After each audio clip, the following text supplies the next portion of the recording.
Today, the property predictions crystal ball is cloudy.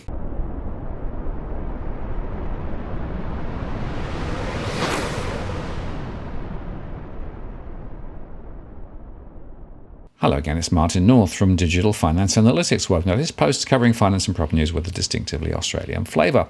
Just a quick reminder before we start that tonight at 8 p.m. Sydney time, Tony Lacantro from Alto Capital will be joining us for another exploration of the markets and his small cap picks.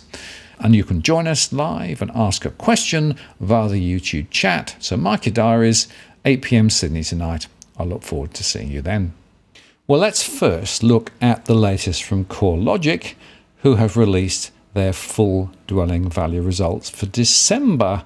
And nationally, they say, dwelling values rose by 1% over December to be up 3.9% over the fourth quarter and by 22.1% over the calendar year. Now, that, of course, is an average.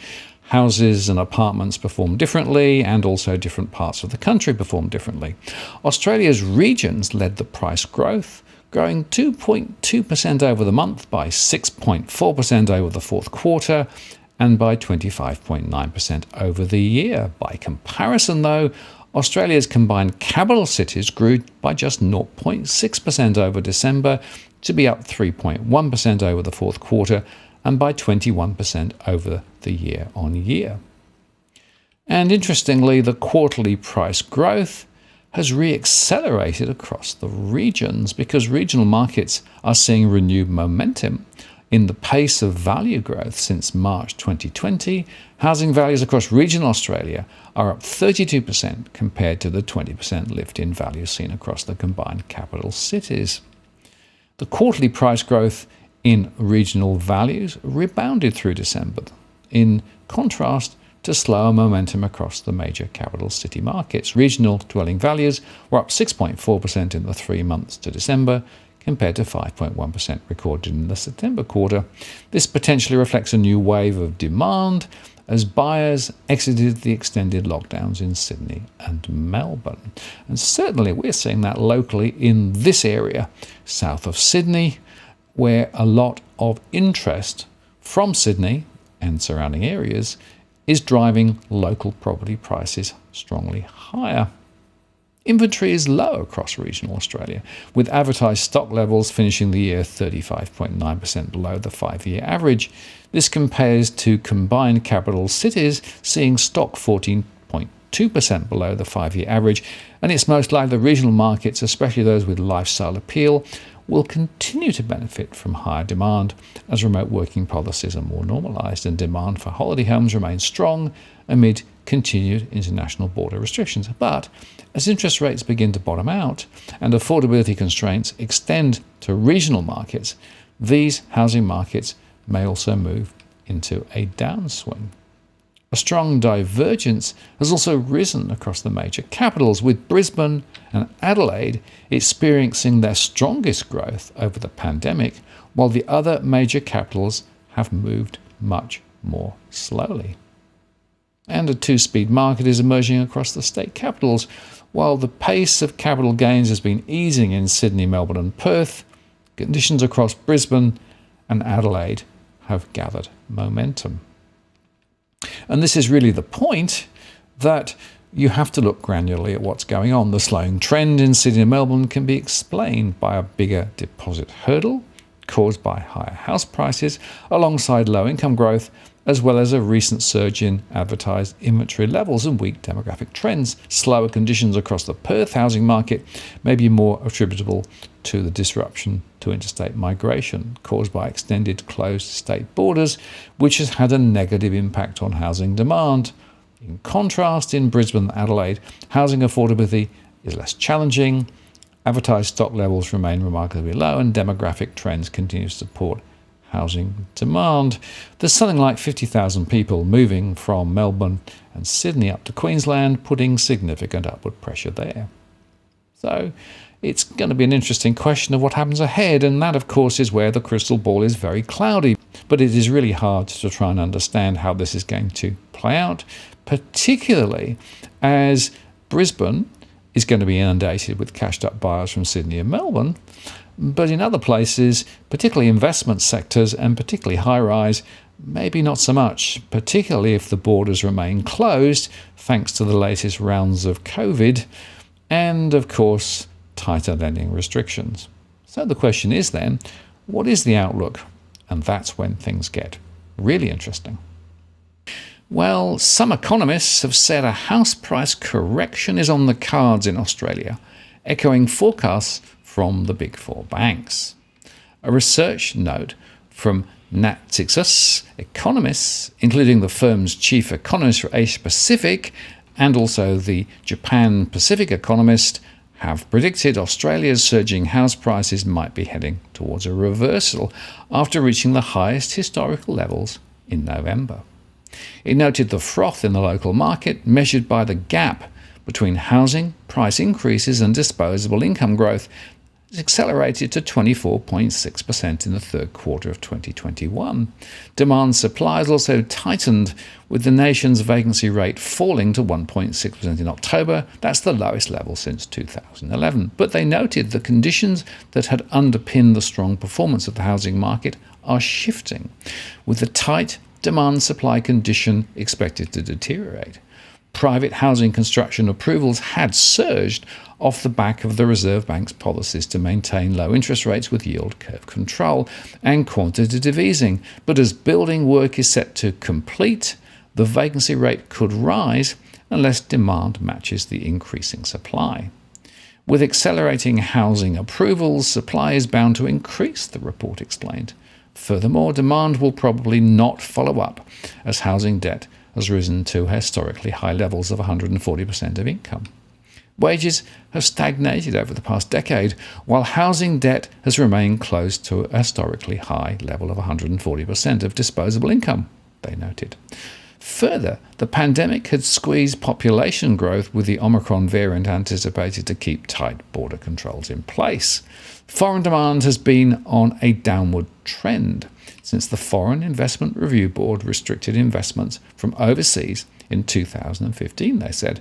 All in all, the vacancy rate should soon start to rise. And further, regulatory intervention is expected to have an impact. APRA's increased buffer for assessing borrowers' serviceability to withstand higher interest rates is expected to reduce the maximum borrowing capacity for a typical borrower by around 5%.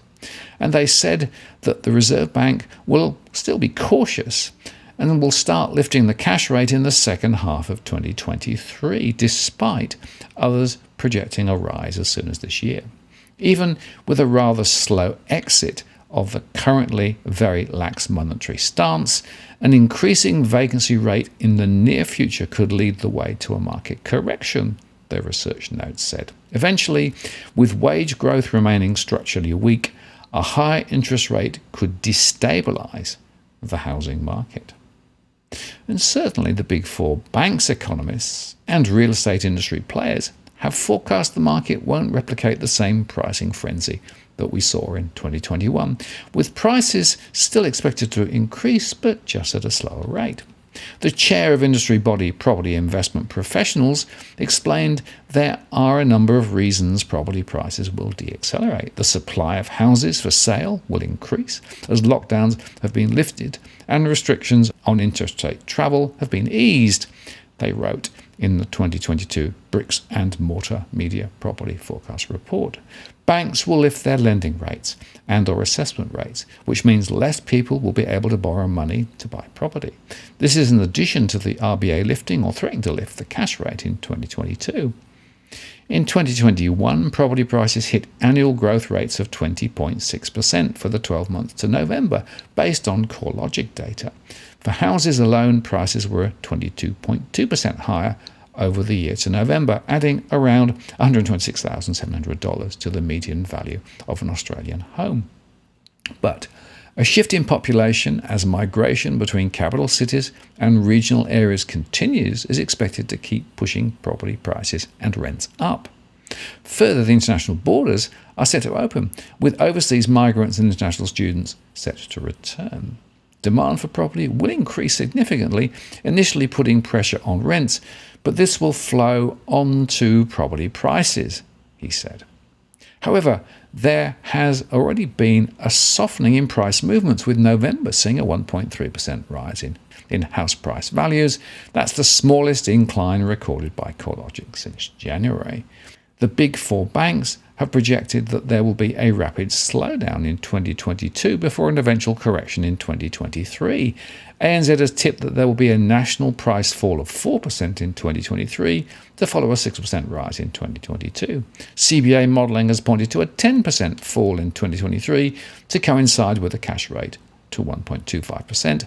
After a 7% rise in 2022, NAB expects dwelling prices will have a more subdued 5% increase in 2022, and meanwhile Westpac released a forecast tipping price growth will moderate to 8% in 2022 before a 5% correction in 2023. If APRA takes further actions to tighten lending following its raised serviceability interest rate buffers, though, some observers, such as advisability buyers agent Kate Hill, believe the housing market could cop further impacts. Next year, APRA could also play a role for property buyers, but the financial regulator does seem to be all bark and no bite this time around, Ms. Hill stated in that 2022 bricks and mortar property forecast report. If they intervene more strongly, then that will have an impact on market conditions.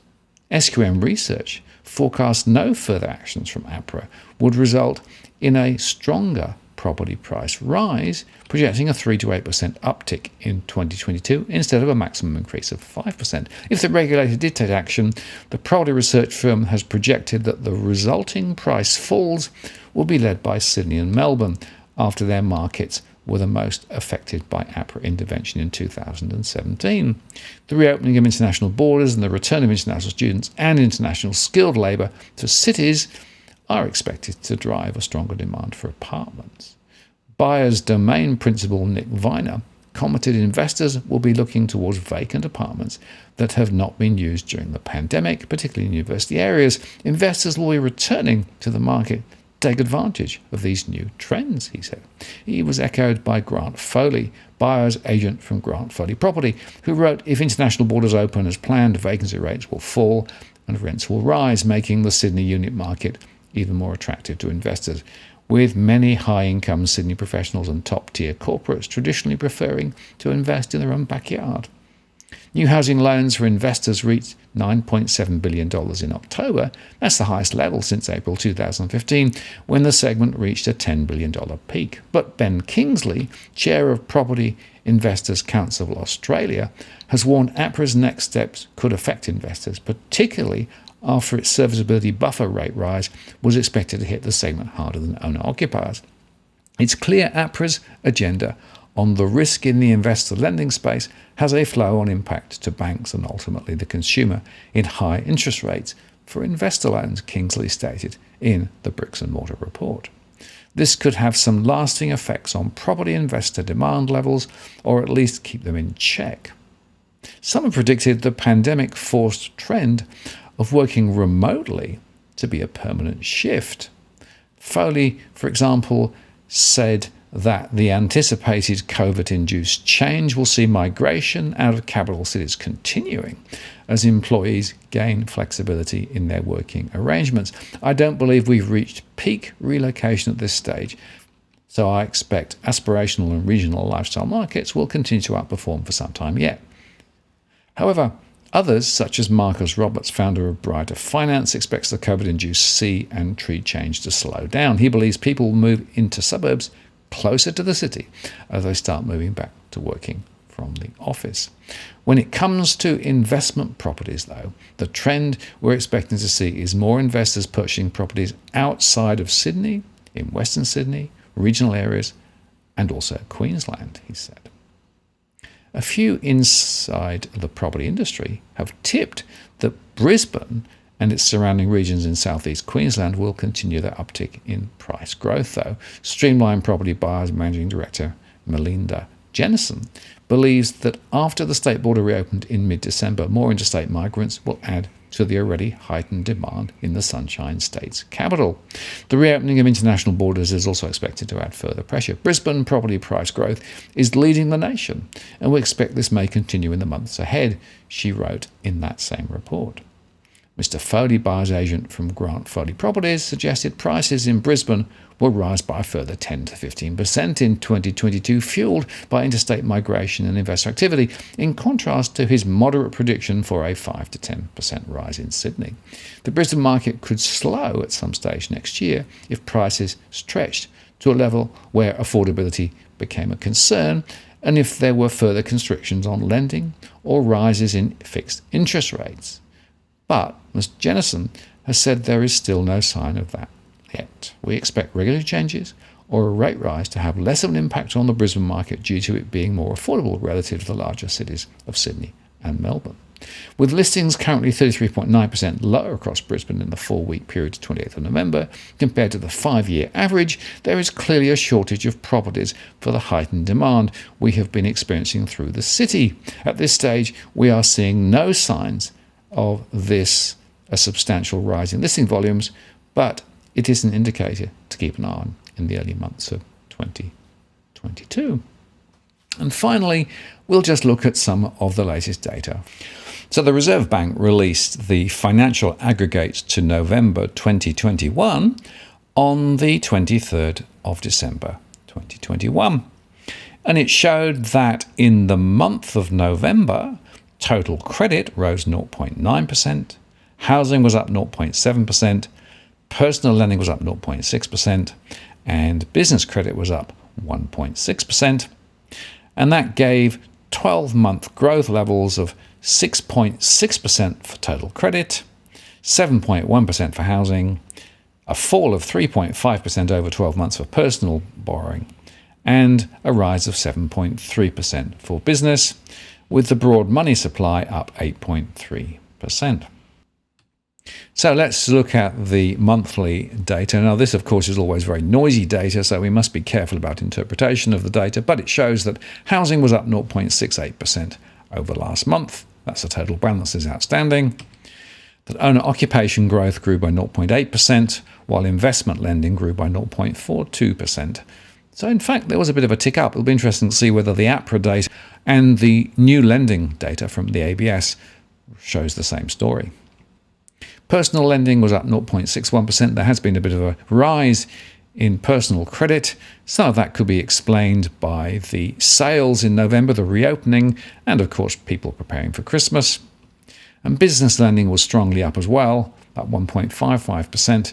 But again, this is a noisy series, so we must be careful not to draw too much from it. We can also then look at the total credit, up 0.94%, so we can see that's a pretty strong result. And broad money was up 0.87%, so still significantly above long-term trend. The more reliable annual data shows that housing credit grew by 0.07% over the last 12 months. That's a very strong level now and consistent with where we were in 2015, 2016. Within that, owner-occupier lending is now 9.31%, and that's a very strong result, pretty much where it was at the peak in June 2016. So I think the regulators will be concerned about this rate of credit growth. Investment lending was also stronger, 2.95% higher, but you can see there that the trend is still significantly below where it was back in 2015 and 16 before APRA intervened. Personal credit still down 3.54% over the last 12 months and is still weaker than where we started. Part of that is because many people are now using buy now, pay later, and other forms of credit that don't actually get caught in these statistics. Unfortunately, the reporting mechanisms are way behind the market. But business credit was strong, up 7.28%. Some of that could be to do with year-end preparations, but also there is definitely some momentum as businesses were offered cheap loans to be able to get back to work after COVID. It'll be interesting to see how much of that stays and how much is ultimately repaid. And just in terms of the total aggregate credit grew by 6.62% over the last 12 months, which puts it at a position at its peak in 2015 again. And the broad money supply is still significantly above credit growth at 8.3%, and continues. Part of that, of course, is the ongoing stimulus and support mechanisms that are in place for both businesses and some consumers. Those are being withdrawn now, so it'll be interesting to see what happens to broad money ahead and whether the credit growth continues or whether the credit growth eases back. And remember that credit growth is a very important leading indicator of potential house price movements, which is where I came into this discussion in the first place, because it seems to me that maybe the momentum in credit that we're seeing here, if it continues, will be sufficient to maintain momentum in property prices, particularly amongst houses. And that could well go on into next year until such time as either APRA intervenes further or rate rises come through. I do think that we will see further weakness, so there won't be another 22% rise or more over the next 12 months, but there will be potentially some strength in some sub-markets. Once again, I always say you need to go granular. You can't just take these aggregate averages.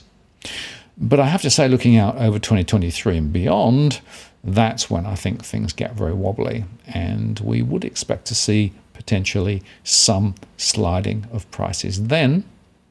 And the big unknown factor, of course, is what the Federal Reserve does, because if the Federal Reserve really lifts rates strongly, as they may do, say March this year now, this could lead to a significant disturbance in banks' funding and a rise in mortgage rates here in Australia. And remember this, the cash rate may not move, but mortgage rates are already significantly higher for fixed-rate borrowers compared with where they were.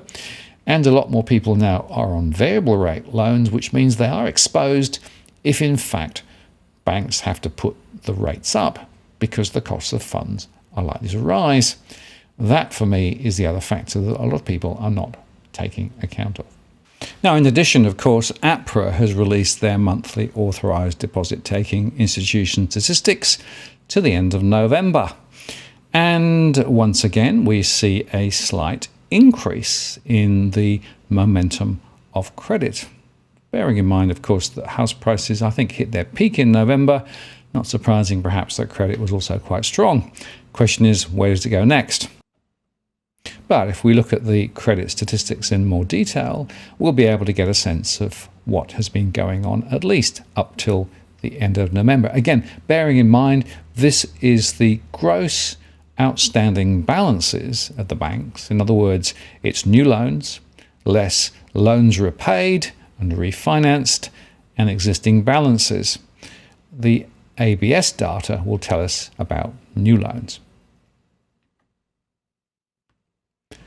So let's start with the change over the month. And owner-occupied lending at the banks was up 0.9%.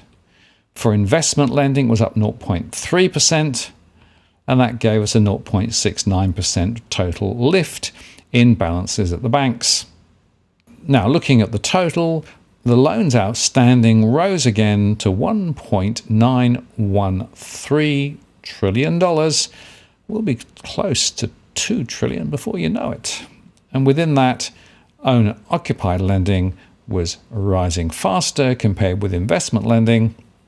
As a result of that, the percentage of lending for investment purposes fell again. It's now 34.17%. And then the other perspective is to look at the selected portfolio movements amongst the lenders. Commonwealth was leading the way, a very significant uptick in the month on both investment and owner-occupied lending. Westpac, owner-occupied up, investment down. NAB, Macquarie, Bendigo, all quite strong. ANZ continuing to throttle back investment lending, and some of the other smaller players also quite active. But there is still some differentiation between strategies amongst the lenders, and I do find it interesting that ANZ and Westpac are continuing to veer away from investment lending. So it'll be interesting to see how this information translates into the new loan movements, which of course the ABS will report quite soon. And on that front, I'll just make the point that the ABS will be releasing their lending indicators on the 14th of January, which is extremely late. Obviously, having extended holidays and all the rest of it. It's a bit shameful in my view. Should have been out a lot sooner, because that is important information with regard to new loans. So we'll have to just hold our breath and wait and see what they come up with later on. So my net conclusion is it's very hard to know precisely how this is going to play out. I don't think we're going to see as strong growth this year as last. I think there will be some patches where there will continue to be some momentum, but I also think things are going to get more chaotic ahead, and therefore people need to be thinking about what happens when rates rise and make sure they're not over-leveraged and over-borrowed. Now, if you're buying your home in Sydney's contentious market, you don't need to stand alone. This is the time you need to have Edwin Almeida from Brisbane Property Consultants standing alongside you. Buying a property is both challenging and adversarial. The vendor has a professional on their side. Emotions run high, price discovery and price transparency are hard to find, and then there's the wasted time and financial investments that you make. Edwin understands your needs, so why not engage a licensed professional to stand alongside you? With RPC, you know you have experience, knowledge, and master negotiators looking after your best interests. So shoot Ribbon an email at info@ribbonproperty.com.au, and if you use the promo code DFAWTW/Martin, you can get a 10% discount offer. I'm Martin North from Digital Finance Analytics. Many thanks for watching, and I'll see you again next time.